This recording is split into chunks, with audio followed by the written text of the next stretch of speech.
Hi, in this one we'll see how you can use the e-signing feature of Ruttl and ensure that your pages get approved quickly and move to the production stage even quicker. To begin with, only a project owner can select an approver. For example, I can make Pranesh as the approver over here since I am the owner. I can also make me as the approver.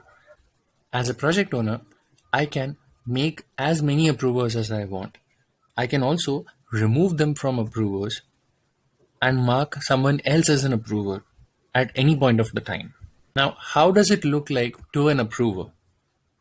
For example, when the approver opens his or her web page, he or she will see this option saying mark approved.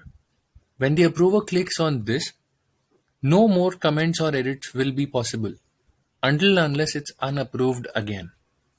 This is done to ensure that the approval process is smooth enough and that websites get to the live stage as early as possible. If the approver wishes to mark this page as not approved to allow for more comments and edits, he or she can do so by just clicking over here and the page will be marked as unapproved once again. That's it.